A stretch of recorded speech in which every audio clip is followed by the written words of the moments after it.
भाद्रपद मास में श्री गणेश चतुर्थी पर प्रतिष्ठापित मूर्ति का विसर्जन शास्त्रोक्त विधि है। सर्वज्ञ, शक्तिमान, सर्वव्यापी देवताओं को दान में लेने या देने की क्षमता मनुष्य में नहीं है। इसलिए देवताओं को दान में लेना अथवा देना देवताओं का अपमान है। श्री गणेश जी की मूर्ति कोई खिलौना या सजावट की वस्तु नहीं, जिसका उपयोग हो जाने पर वह अन्य किसी को दान कर दी जाए। इन्हीं कारणों से मूर्तिदान करना एक प्रकार से धर्मद्रोह ही है। जो धर्म का रक्षण करता है उसी का रक्षण धर्म अर्थात ईश्वर करते हैं। इसीलिए अपने ही हाथों अपने ही आस्था केंद्रों का अनादर न कीजिए एवं अन्यों को भी समझाइए। इस छोटी सी कृति से धर्म कार्य में योगदान कीजिए।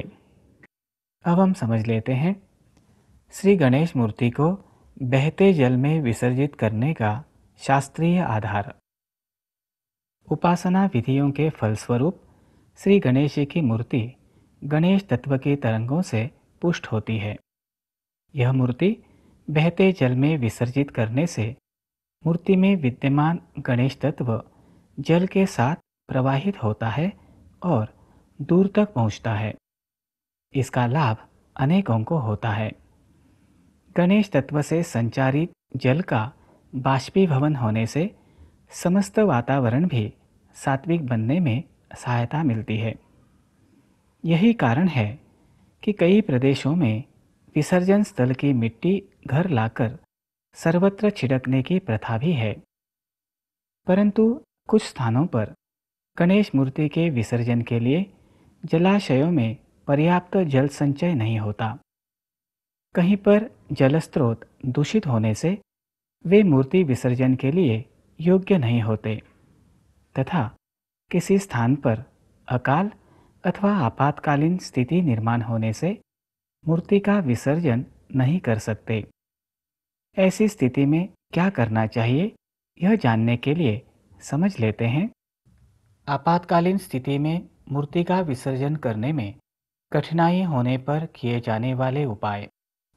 इनमें पहला उपाय है सुपारी का प्रतीकात्मक पूजन करना। आपातकालीन स्थिति में मूर्ति की प्रतिष्ठापना की अपेक्षा सुपारी रखकर उसका पूजन श्री गणेश जी के प्रतीक के रूप में कीजिए। उत्तर पूजा के उपरांत इस सुपारी का किसी छोटे कुएं अथवा झरने में विसर्जन कीजिए। इनमें दूसरा उपाय है धातु की नई मूर्ति लाकर उसका पूजन करना। जहाँ मूर्ति विसर्जित करने के लिए जल की न्यूनता हो, वहाँ गणेश चतुर्थी के लिए धातु की नई मूर्ति लाना उचित है। नई मूर्ति की प्राण प्रतिष्ठा कर पूजन कीजिए। ऐसी मूर्ति को जल में विसर्जित करने की आवश्यकता नहीं होती। उत्तर पूजन के उपरांत विसर्जन के समय श्री गणेश जी के हाथ पर अक्षत रखिए एवं दाएं हाथ से मूर्ति को स्थान से किंचित हिलाइए। तदुपरांत मूर्ति को घर में किसी पवित्र स्थान पर रखिए। अगले वर्ष इसी मूर्ति की पुनः प्राण प्रतिष्ठा कर पूजन कर सकते हैं। यहाँ कुछ दर्शकों के मन में प्रश्न उठ सकता है कि शास्त्र के अनुसार मृत्तिका की मूर्ति का विसर्जन उत्तर पूजन के उपरांत करने के लिए बताया है। धातु की मूर्ति को बिना विसर्जित किए वर्ष भर रखकर पुनः उसका पूजन करना क्या उचित है? इस प्रश्न के समाधान के लिए समझ लेते हैं। धातु की मूर्ति को जल में विसर्जित करने की आवश्यकता न होने का कारण। धातु की नई मूर्ति की प्रतिष्ठापना कर उसका पूजन करने से उस मूर्ति में गणेश तत्व आता है। उत्तर पूजा के उपरांत विसर्जन करने के लिए मूर्ति को हिलाने से यह तत्व विसर्जित होता है। इसलिए ऐसी मूर्ति को जल में विसर्जित करने की आवश्यकता नहीं होती। साथ ही ऐसी मूर्ति का नित्य पूजन भी आवश्यक नहीं होता। अगले वर्ष मूर्ति की पुनः प्राण प्रतिष्ठापना कर पूजन कर सकते हैं। कभी कभी मूर्ति घर लाते समय, लाने के उपरांत अथवा पूजन के पश्चात मूर्ति भंग हो जाता है।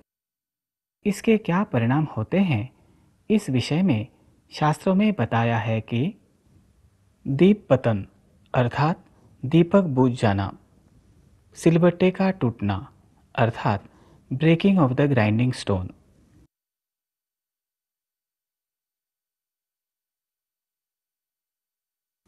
अरवी के पौधों में फूल खिलना अर्थात flowering of the crest tree, मूर्तिभंग होना,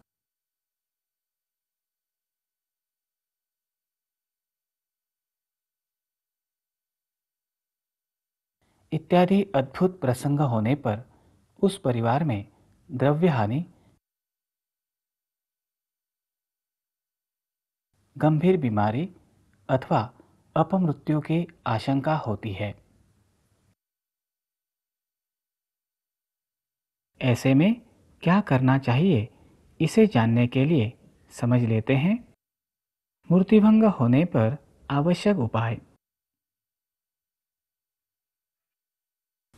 मूर्तिभंग होने के परिणाम हमने समझ लिए। इन परिणामों को घटाने के लिए शास्त्रों ने कुछ उपाय बताए हैं। इन उपायों को श्रद्धापूर्वक करने से परिणामों की तीव्रता घट सकती है। मूर्तिभंग कब हुआ, इस पर ये उपाय निर्भर करते हैं। प्रतिष्ठापना के पूर्व मूर्तिभंग होने से नई मूर्ति लाकर उसका पूजन कीजिए। प्राण प्रतिष्ठा के पश्चात मूर्ति के अंग को क्षति पहुँचे तो मूर्ति पर अक्षत डालकर उसका विसर्जन कीजिए। ऐसी घटना श्री गणेश चतुर्थी पर ही हो जाए तो अन्य मूर्ति का पूजन कीजिए।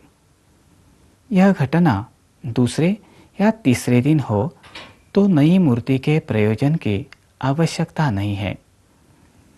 उत्तर पूजन के उपरांत मूर्ति पर अक्षत डालने के पश्चात मूर्ति भंग होने पर उसका विसर्जन सामान्य पद्धति से कीजिए। मूर्ति पूर्णतः भंग हो जाए तो कुल पुरोहित के सुझाव अनुसार यथावकाश अद्भुत दर्शन शांति कीजिए। अब तक हमने श्री गणेश मूर्ति के विसर्जन संबंधी विषय बिंदु समझ लिए। सिंधुदुर्ग जिले के संत परम पूज्य परुड़ेकर महाराज जी ने श्री गणेश मूर्ति की निर्मिति से विसर्जन तक की विविध सेवाओं से मिलने वाले आध्यात्मिक लाभ बताए हैं।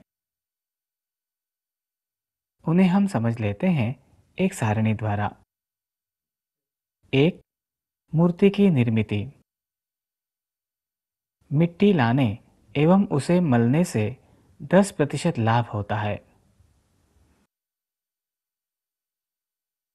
मूर्ति को आकार देने से 25%। मूर्ति को रंग लगाने से 5% एवं मूर्ति में देवता की आंखें खुली दर्शाने से 15% लाभ मिलता है। 2. मूर्ति को घर लाने एवं विसर्जन स्थल पर पहुंचाने से 11% लाभ होता है। 3. पूजन, भजन एवं आरती करने से 8%। 4. भोजन बनाने एवं नैवेद्य निवेदित करने से 21% एवं 5. दीप प्रज्वलित कर उन्हें अखंड जलाए रखने से 5% लाभ मिलता है। इस प्रकार मूर्ति बनाने से उसे विसर्जित करने तक की सेवाएं व इन सब का कुल योग 100% होता है। अब हम सद्गुरु चरणों में कृतज्ञता व्यक्त कर इस सत्संग को संपन्न करते हैं।